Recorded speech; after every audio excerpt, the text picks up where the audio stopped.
for Nick Santonastasso!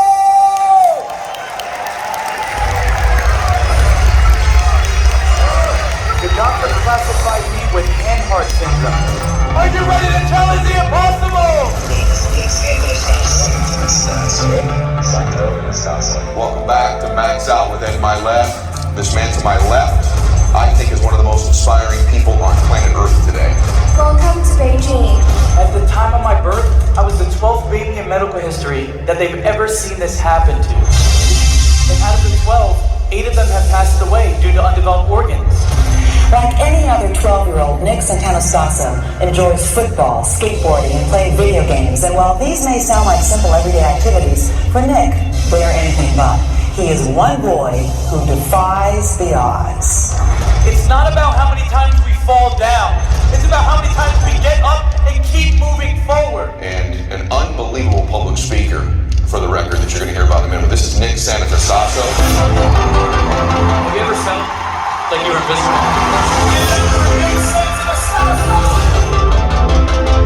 Have you ever felt like you weren't good enough? Raise your hand if at least one time in your life you said, why me?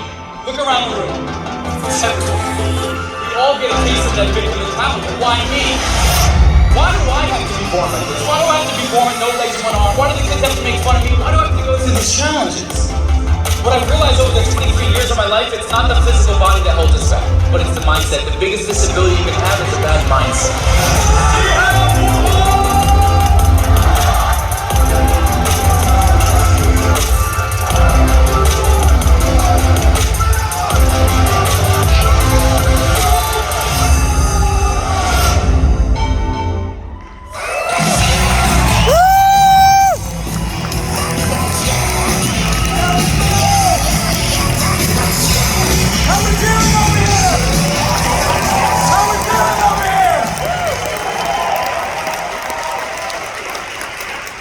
Listen, y'all can sit down.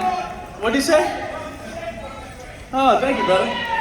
Listen, you don't even know if I'm good yet. Sit down. What are we doing? How are we feeling? Are we feeling good?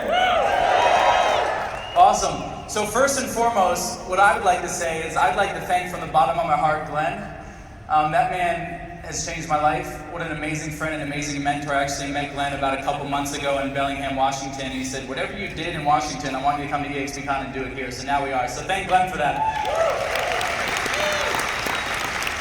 Also, I've worked with a lot of organizations, and I think this is one of the greatest organizations on planet Earth. What an amazing community. Give yourselves a...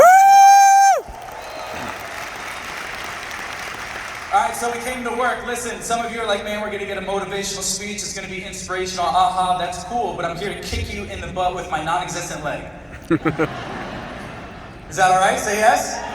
I'm just making sure. So I want to give you a few things so you get the most out of this session. The first thing that I want to make sure you're doing, I see you're videotaping me. You've never seen a unicorn look this good, right?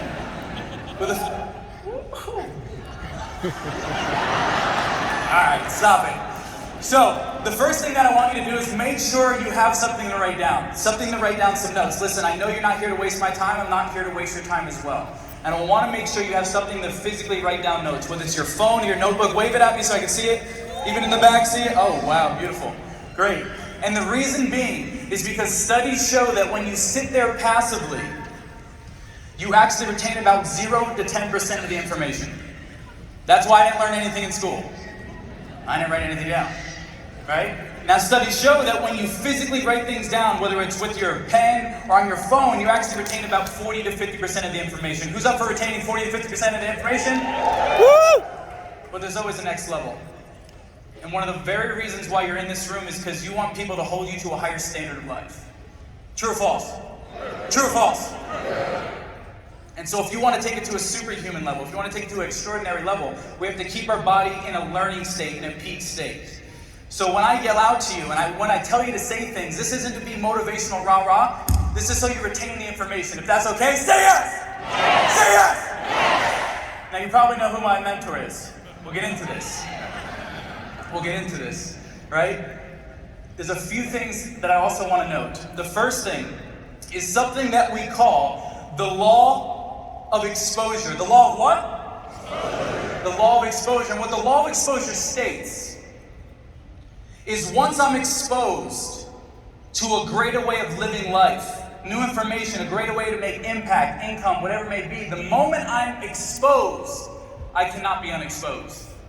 I can't see life the same. So what that basically means, if I took this whole room on a private jet, you never want to fly Spirit again. True or false?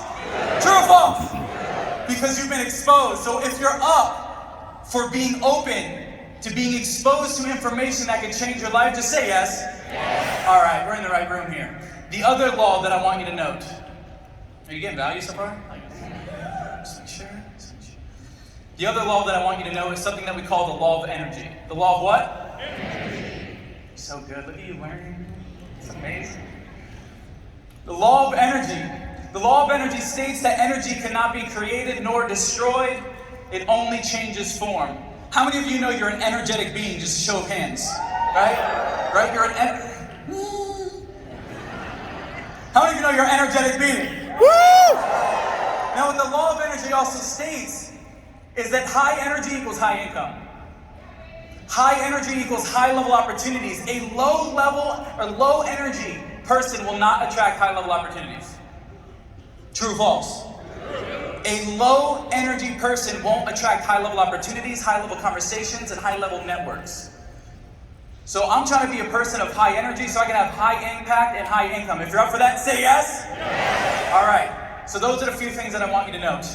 Now, if I continue to teach up here without letting you know why I'm so beautiful and why I have no legs or an arm, you won't retain anything because you'll be so focused on my body. So let me tell you what happened. Is that okay? Yeah. Good. So, in 1996, my parents went in for a late ultrasound.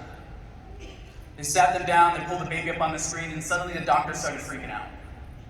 And they said, "What's wrong? What's going on?" And I said, "Well, from the looks of it, it doesn't look like your baby's limbs are being developed.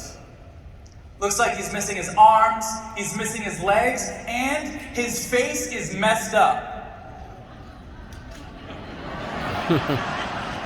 Did they lie? They lied. Experts lie sometimes. It's all right. Right? They were the experts. They lied. I'm beautiful. All right? But yeah, you can clap for beautiful. You can clap for that.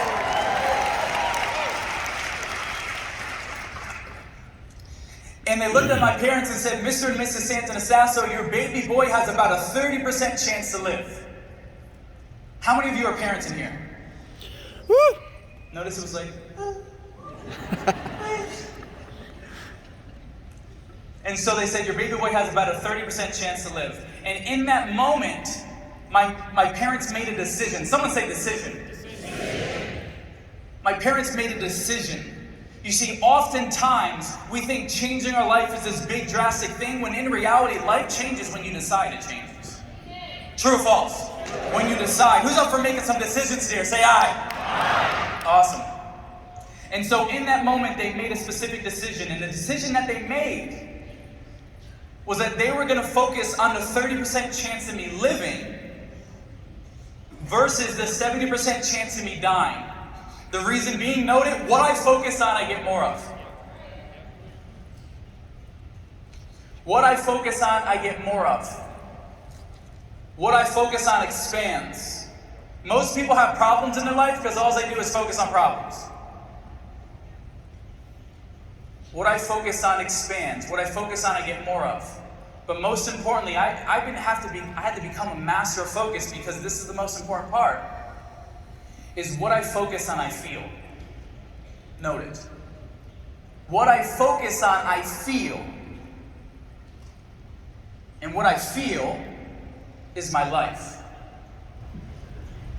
And if what I feel is my life, that would also mean that the quality of my life actually comes down to the quality of the emotions I feel on a day-to-day basis.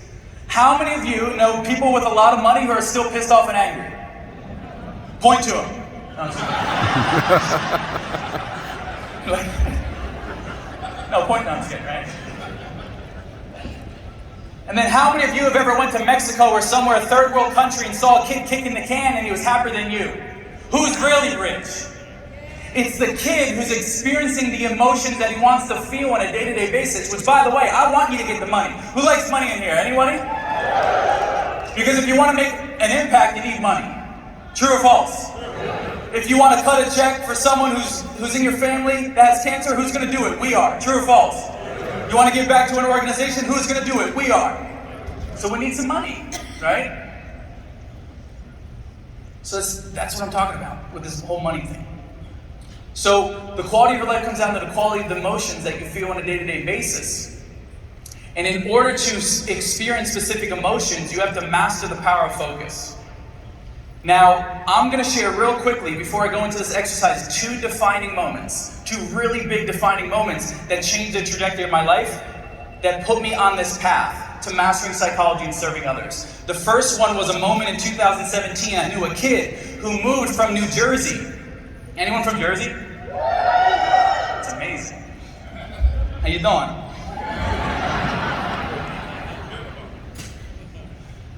And I knew a kid who moved from Jersey to Florida to become a bodybuilder.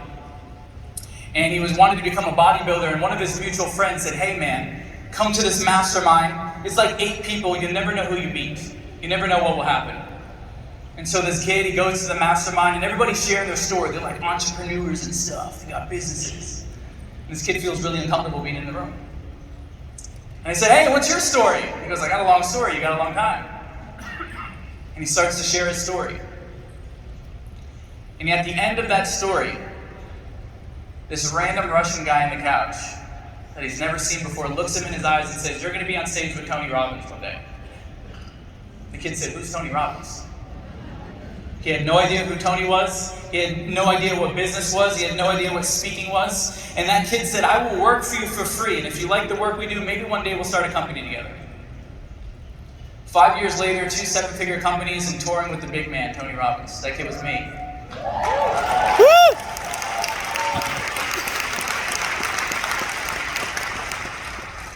And I say that because I wouldn't be on the stage if I never got in the room. Someone say, get in the room. Someone say, get in the room. I would never be this far in life if I've never gotten in the room and learned from people who have the life or the results that I want. And sometimes it takes a different person from a different walk of life to see a gift in you that you didn't see in yourself. True or false? How many of you have ever had a mentor, a coach, or someone, a friend that saw something that you were really good at and you never saw it? Just show hands, right? Because you got in the room. Now they were talking about identity. I heard it backstage. Now in order to become the next level, you have to upgrade your identity. And one of the greatest ways that you can upgrade your identity is proximity. I want you to notice. Is getting in rooms with people who are richer and smarter than you are. Because I don't know about you, but I'm not trying to get rich slow, I'm trying to get rich fast. Who's with me? Anyone? So I'm trying to condense speed. Success rewards speed. Someone say speed. Someone say speed. I'm trying to go fast. And so I'm always willing to cut a check or get in a room with people who are way further ahead than me so they can condense time.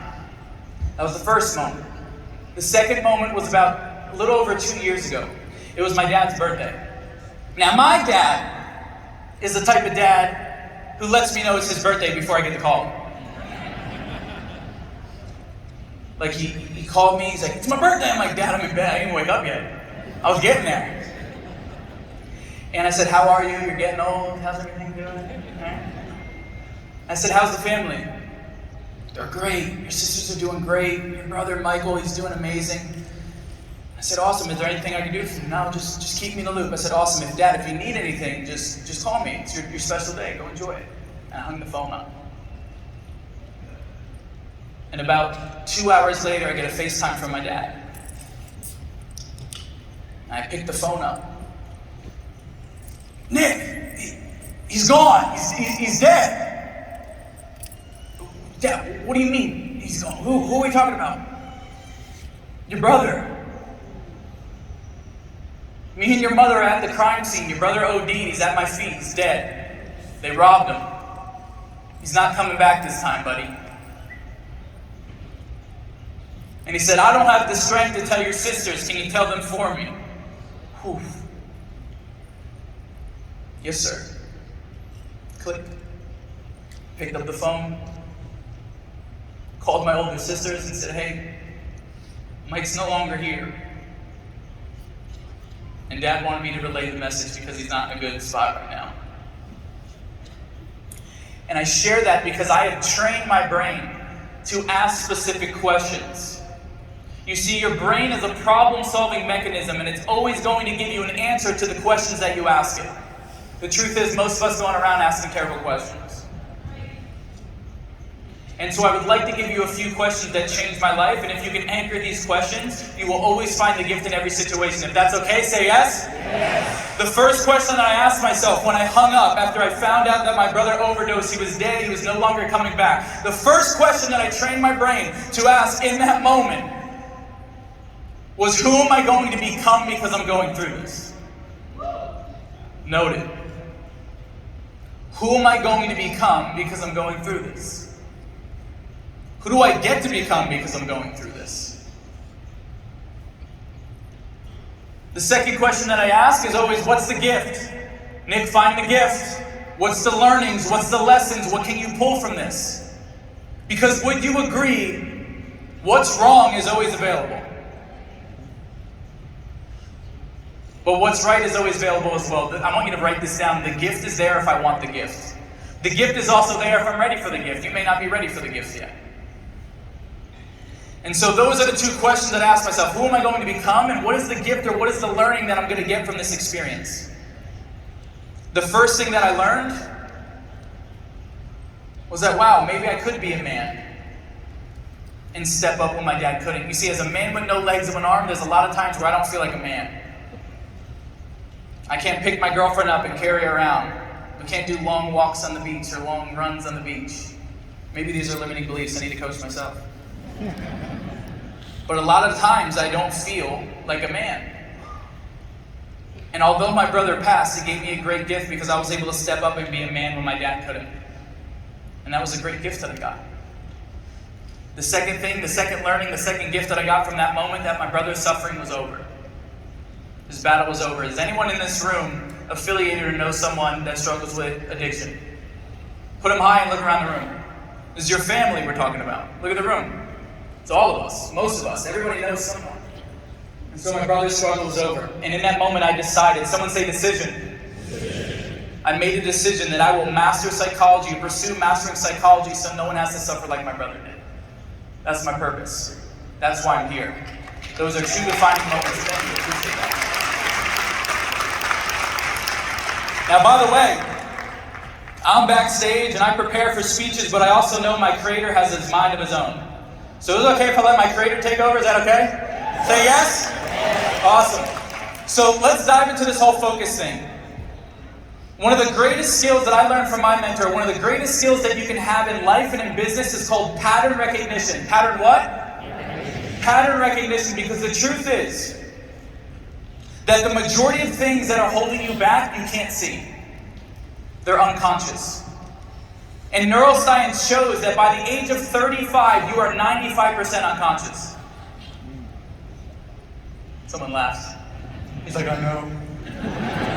I'm just kidding. 92, where he said we're in Vegas. Thank you, sir. Right? By the age of 35, you are 95% unconscious. That means only 5... Someone hold up 5 fingers. It's the middle one too, watch out. That means only 5% of you is conscious trying to make a drastic change. That means that your thoughts, your emotions,